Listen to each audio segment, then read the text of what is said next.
Hello everybody! In this tutorial I'll be using conditional rendering and the camera to make an image classification app in AppGyver.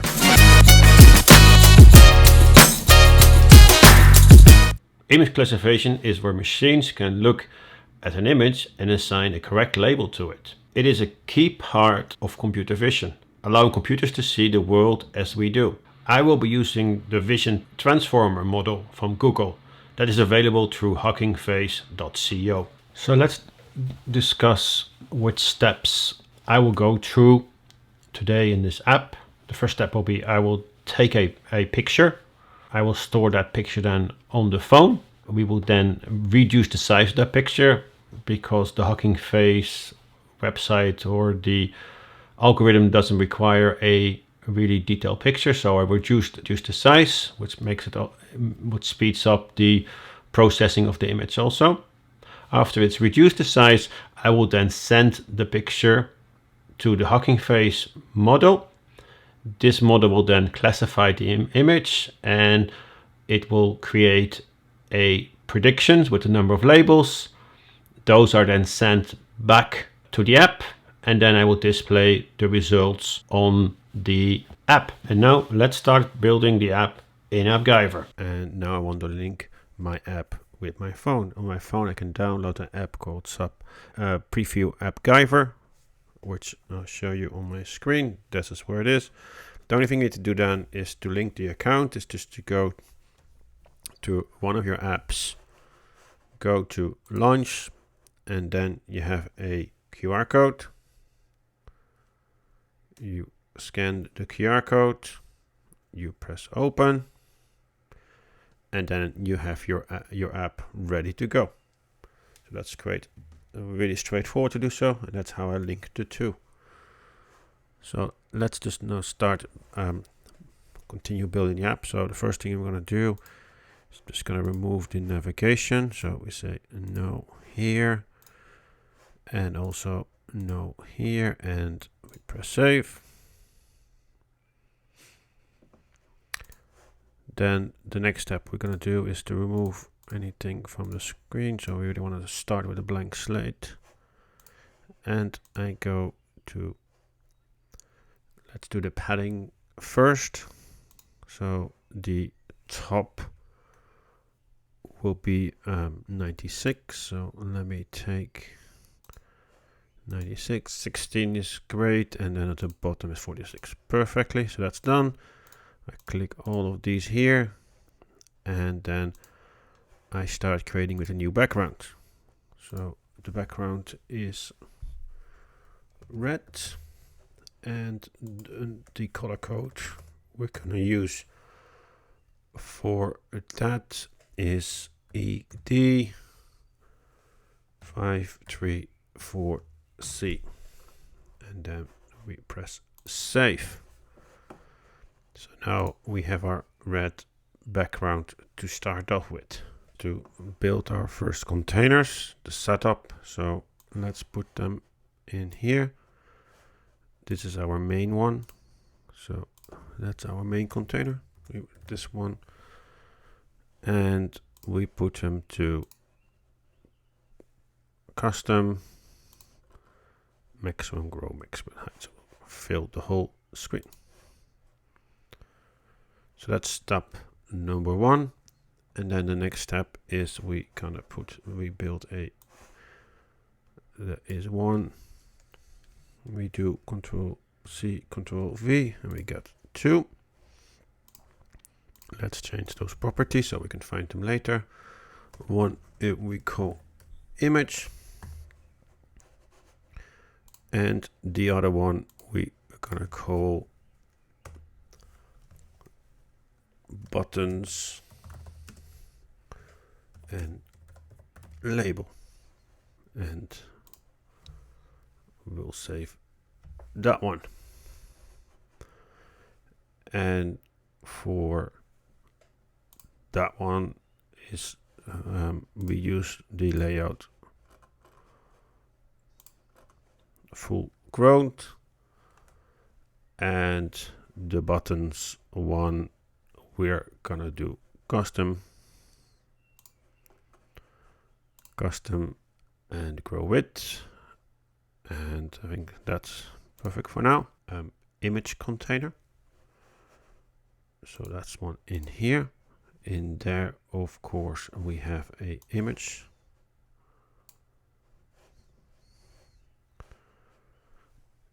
Which have an exact height, which will be the same as 350. No, 350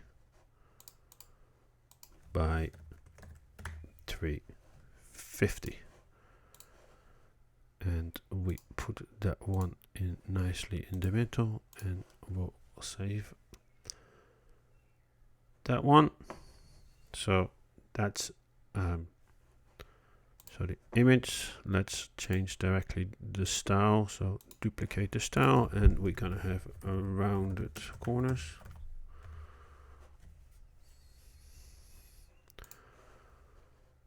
And we edit this one. The shape, we'll take custom one. We have to remove all of this. So static, static, static, and then we all gonna give them 30, 30, and 30.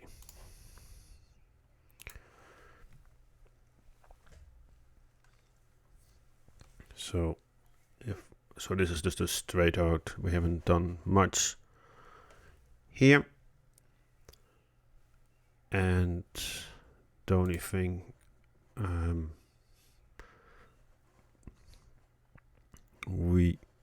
so let's overwrite this one. We'll save that one. And we go to layout, and the position of this one, we want to make sure it's set to 0, so on the back. Okay.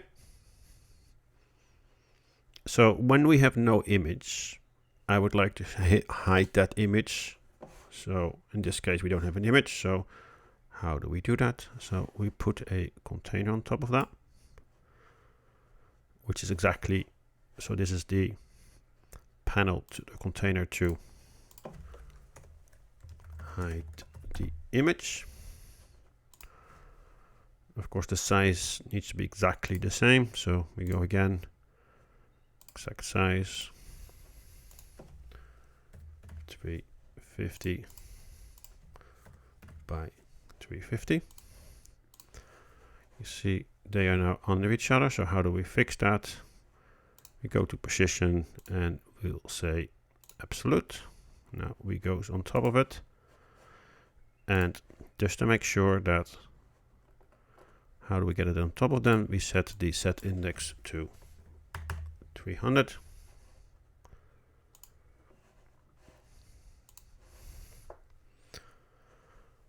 But now we see the image still, but that's because the container is still,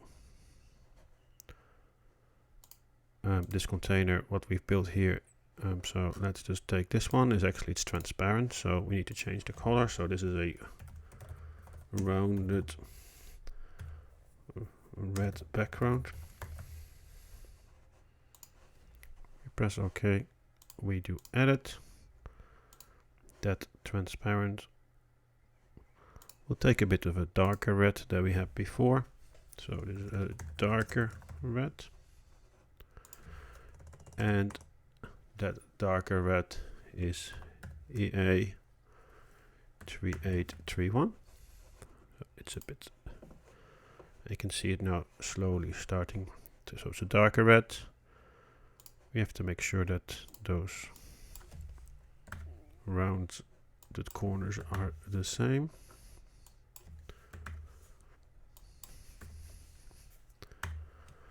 And I want to see just a bit through, so there's an opacity. If it's 0, you can't see through. If you do 9, it slowly goes through. So I think 8 is a nice kind of like, actually do 9.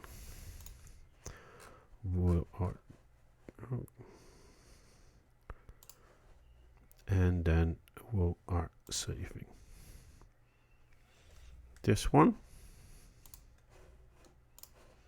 and we overwrite this one. So now I want to create a variable to hide that screen by default. So this is a page variable, so we only can do it in a page. We call this hide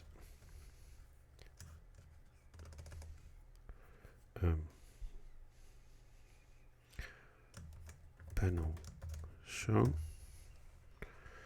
and that is a boolean, so it's true or false, and it's by default false. So by default is a true,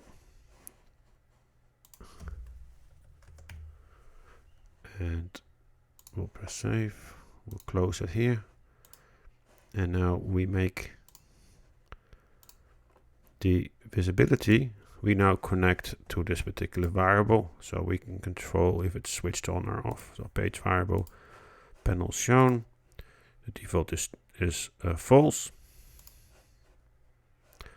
Actually, the default should be true. And I think we go back and set the default in the page variable also to true. Yeah, good. So it's shown now. We take a capture and we load that into this frame here. So, but how do we capture? We first need a button for this. So let's start creating the button first.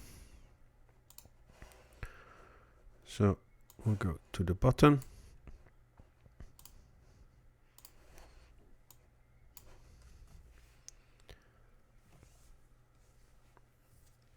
So we call this button, we call this take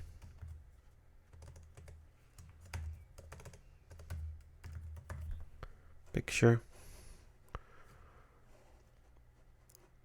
It's enabled by default, and we'll change the text to take picture.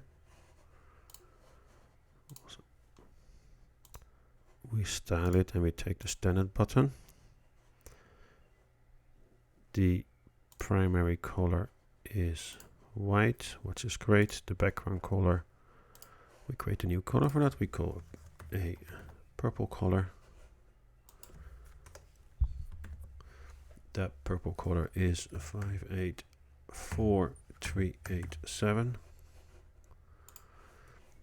We'll save. We'll take that to a title L, so make it nice and big.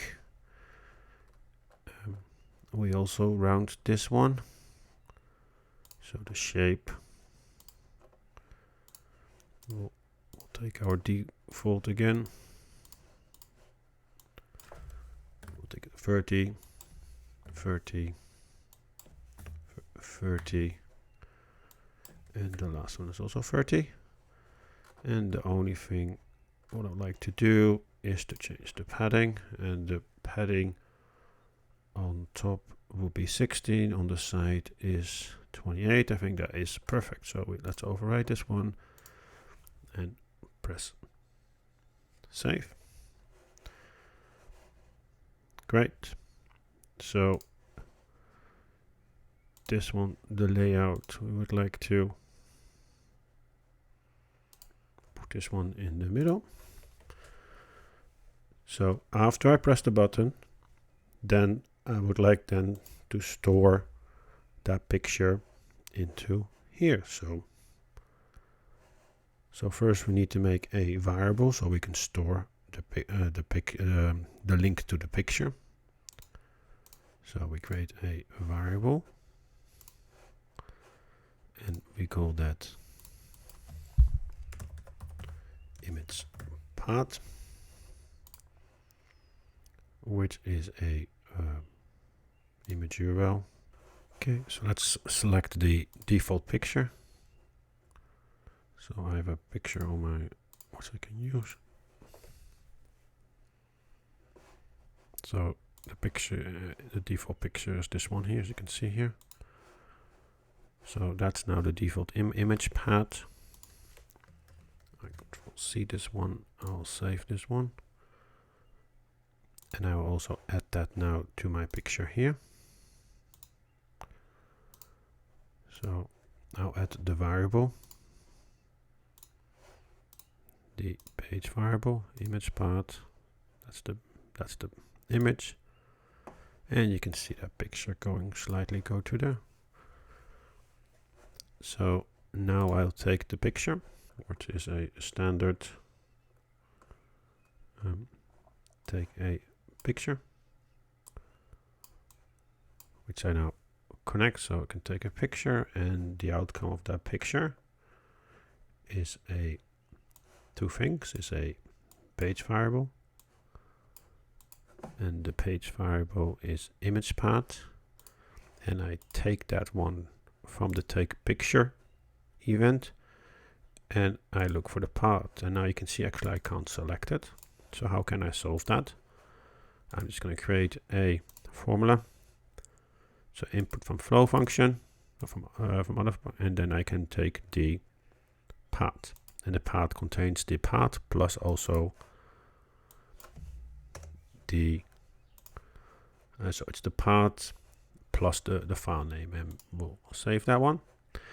And what I also want to do is to make that frame we did, I want to make that one also go away.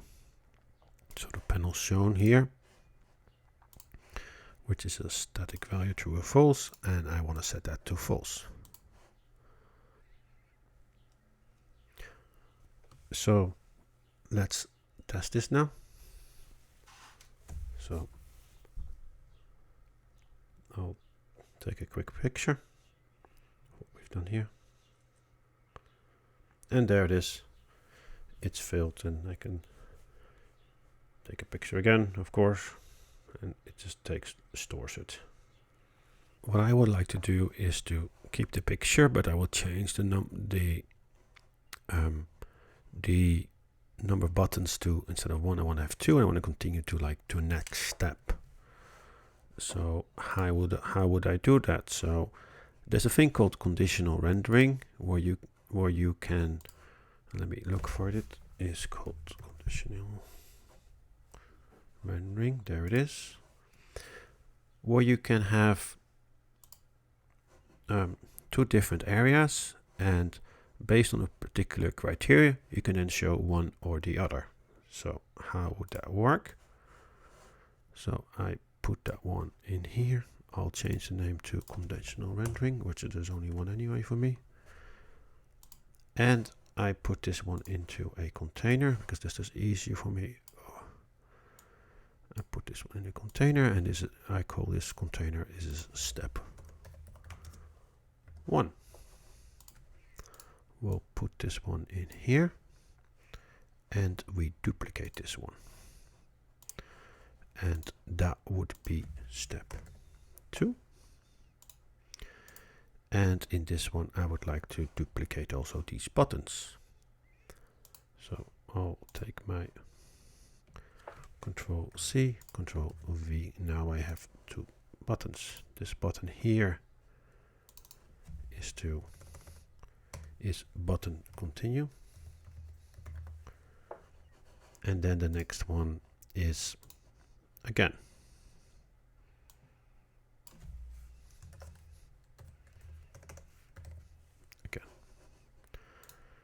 So now we have this conditional rendering. So this is the first step, and that one always takes whatever is under as a child. So is it this one, that's how you have it. I have now 2 of those one, as you can see here. So now if I take this one, I call this one take step 2. So now for step 2, and now I can change this one, or step 1 or step 2. Just gonna take this one, a layout, and change this to horizontal, and just change the text here. One of them is continue, and the other one is called again.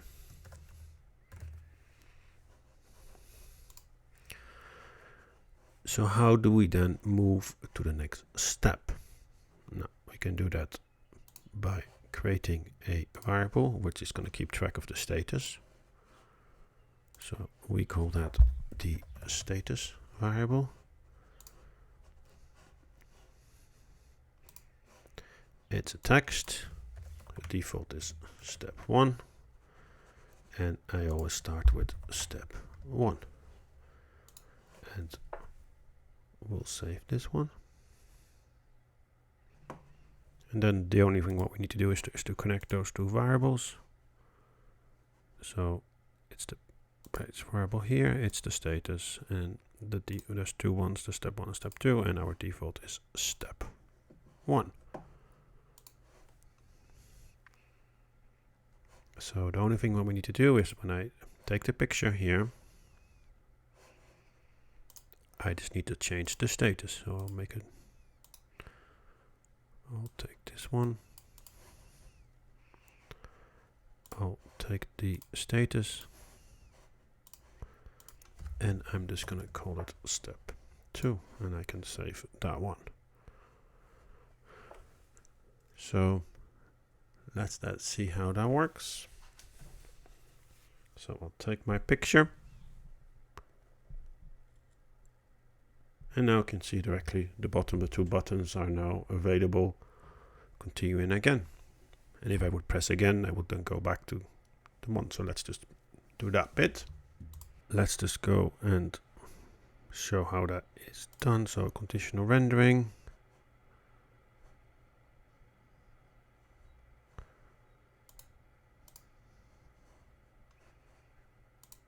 So we go to step number 2, which is this one here. I'm kind of,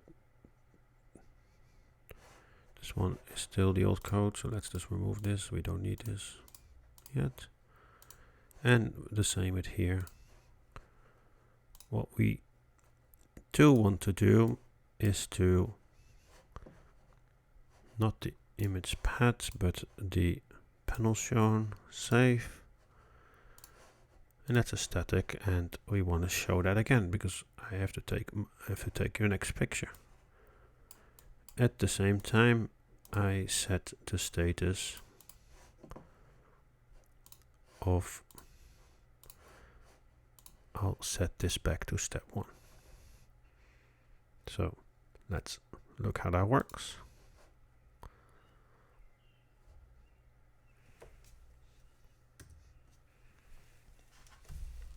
So in this case, we're testing if after we capture, and then we go back to again. You see, we're back to step 1 again, and we can take a picture again. And this is like a never-ending story. Do this one, and then add a title to them, and then press save, and let's see if we can go to conditional rendering. Oh, these are the same names, so we put them to step 3, and now we can select so the title. So let's leave the title the same thing. Let's use a let's go and use this one and just duplicate it, make it white. Then we edit, we use the white, and we'll press this and we overwrite this.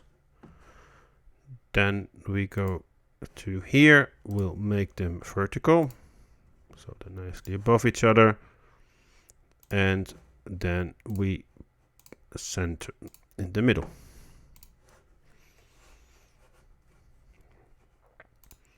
So this one, as you can see, it goes back to step 1. So this is exactly this thing we did in the previous one. So now instead of, let's go back to step number 2. Then rendering, properties, step number 2. Now this one, let's copy this one. We can copy that one. Then to continue, and we do Control V. And then we go to step number 3. We save this one.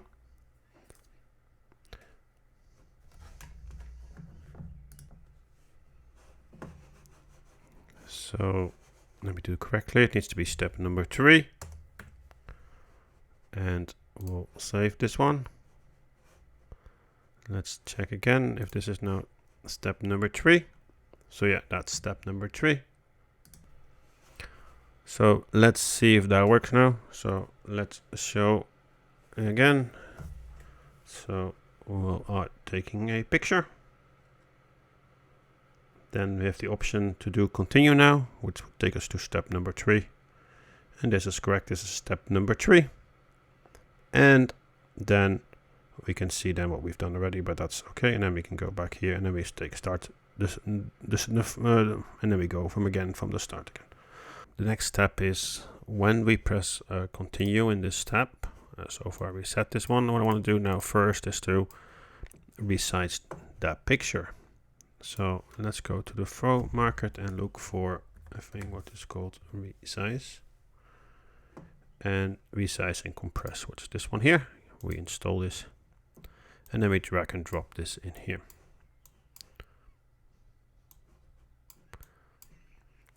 So I have this picture, but what are the inputs for here to make this work? So I just need the image path, which is great. And how big and how high do I want to get with picture? So let's do that.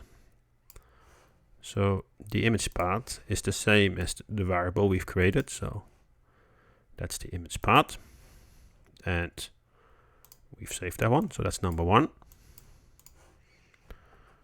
Then we'll leave the quality the same. We just want to reduce it a bit more. So we're going to make it just a 500 by 5, a maximum 500. And so that will be the output then, what we then can use and send on.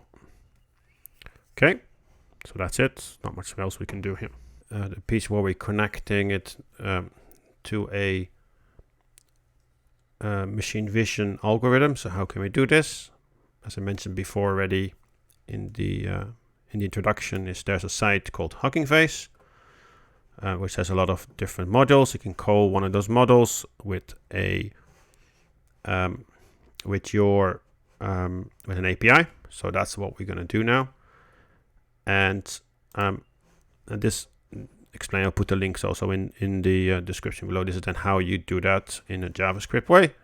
So this is the thing we're going to build now as a custom JavaScript. So let's go and build that. So let's go here and let's find JavaScript. And we link those two together. And we give it a name. And I will call it call website. All right, let's open it up. Let's remove this one first and start first creating the first thing we start is the URL. The URL you can take from here, which we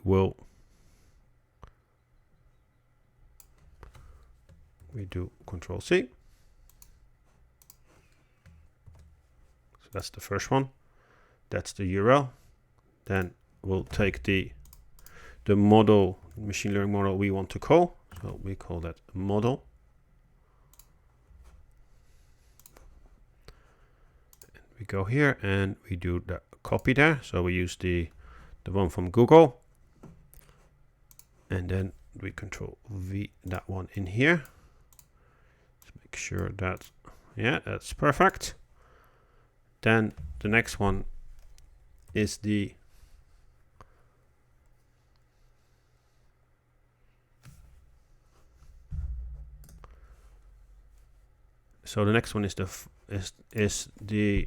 image net is the file text, which is another input, which I would add later on. So we'll leave that empty for now. And then we would like to have the image name. The image name. This one we get from another output, which was the resize one. And we look at name. That's the image name we get. Then the next one is image path. So where is the file stored on our local device? Again, we want to take the one that has been resized. So that's the path here. And then image size. So how big is that image? So again, we'll look at the size, which is here. And we'll look at this. Great. So that's now the first thing we have done. I'm just gonna keep this one. Leave this one like this. Okay, so let's open it up. So we're first gonna create a constant.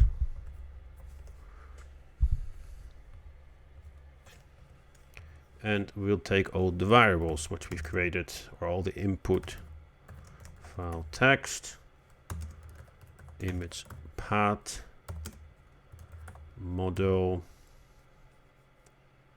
and we'll take that from inputs. Yeah, so we'll take the URL, the file text, the image path, and the model from input. Those are the main ones we need. Then we're gonna build a try around it. So in case something goes wrong, and let's catch that one first. So in case something goes wrong in there, we'll take the error. And the error we would like to store. So we'll create a constant, which we call error. In there, we fill up with the following one, which is the code. So we're creating a JSON string, which we call unknown error. Then the next one is message. And we called it something went wrong. And the last one is the raw error. So this is what contains the error. And we call that error. And then we want to do then next is then we would like to, so we can remove the return now.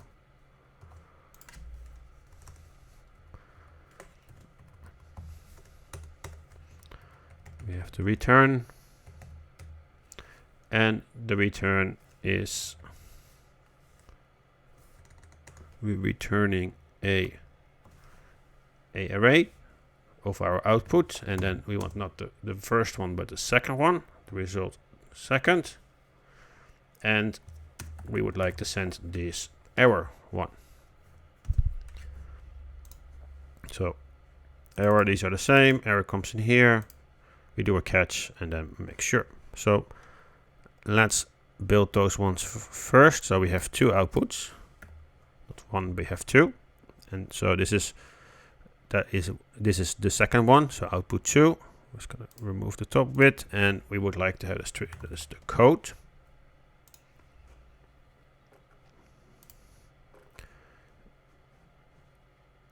The next one, actually, let's do an example. Let's do this right. Then the next one is message. Again, all of them are text, and the message is like this. Something went wrong. And the last one is a raw error, and that could be anything. Control C. and that's a text file. We don't have an example there. So this is, so if anything goes wrong in here in this particular block, we end up here, and then we give the second error in our flow. So let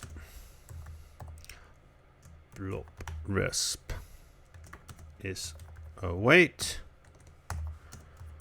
fetch image path. So first load our image file into this particular Java in our JavaScript.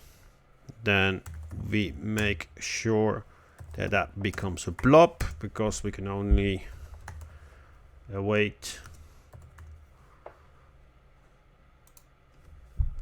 and we'll make it a blob. A blob is a particular binary representation of the file we've loaded. So it is now in the binary form, because our receiving website only accepts in binary. So then we're gonna do for the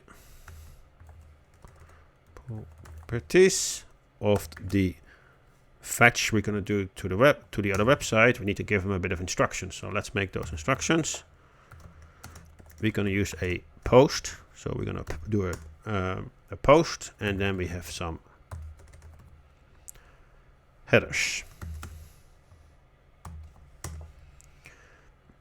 That is authorization. So let me share this where I get this from.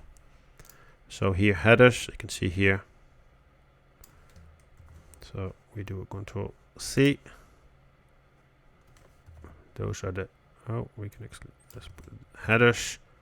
There's your bearer. I do it a bit differently, but the idea is exactly the same.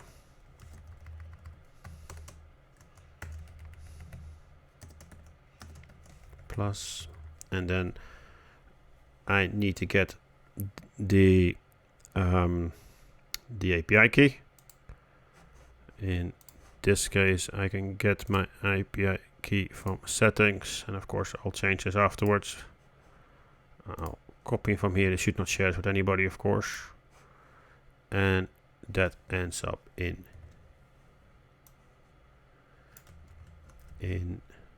here. Yeah, so that's my bearer. So that's my authorization. I do a post, and the only thing I want to do is to send what I want to send. I want to send the blob, or I want to send, in other words, I want to send that picture. Okay, so then we wait for the response. So let's wait for it. Fetch, it's the URL plus model. So that's the where we want to call this, and we want to do including the properties. We will want to say it's a post and the headers and what was included. Then we get a reply back. So we have the response, and the response, which is currently a text, we want that to be translated into a JSON format. So that is then translated into JSON.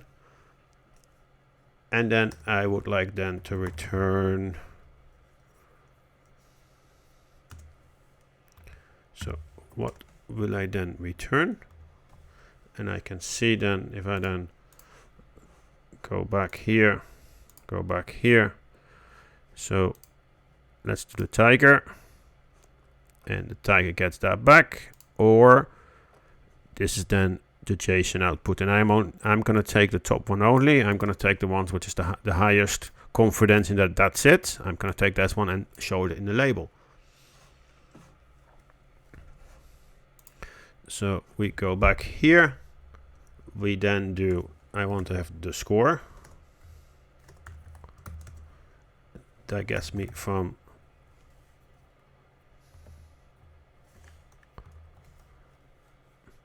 the first one in the array what comes back, and that is the score.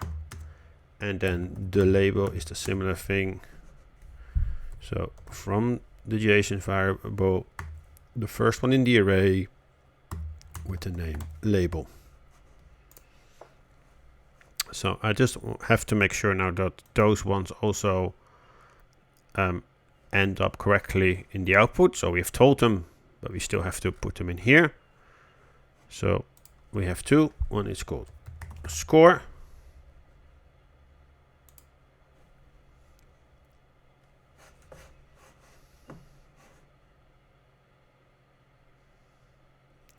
Which is a number.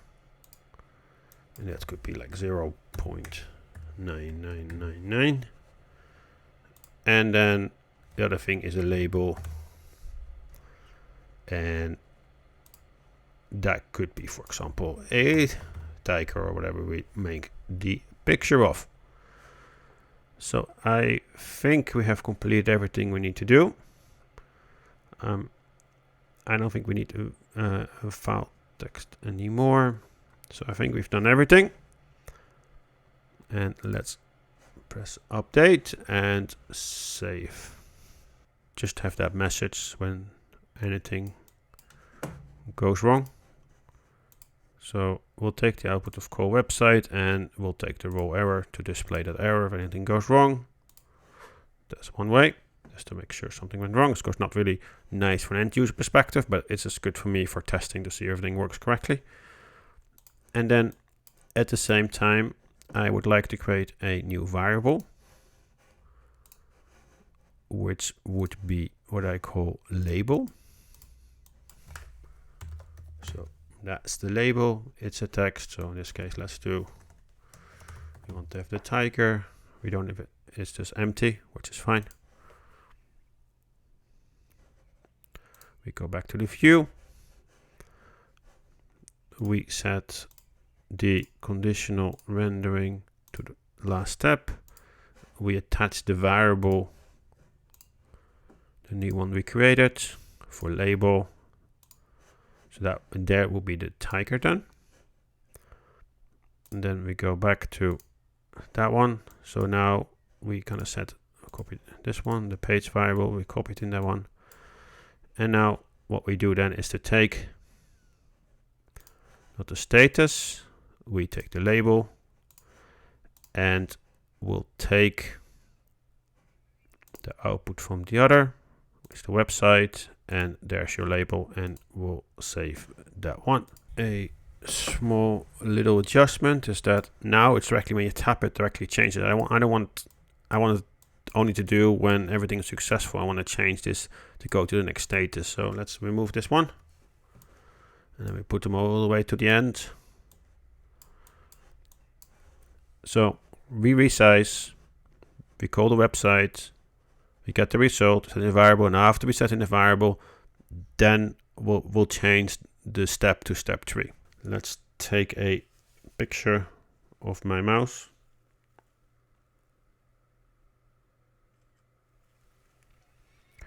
There's my mouse. And now we do continue. And there you have it. So let me try it again to show you that. It takes a minute. Let's try my keyboard, see what it says. So we have a keyboard, we do continue. And there again, spacebar. It correctly recognized my spacebar. So this is the tutorial. If you find it interesting, a more end-to-end kind of build we've done. If you have any more questions or comments about this tutorial, leave them in the comments below. If you want to see more of these videos, subscribe to my channel. If you like this video, press the like button, and hope to see you in the next video. Stay curious.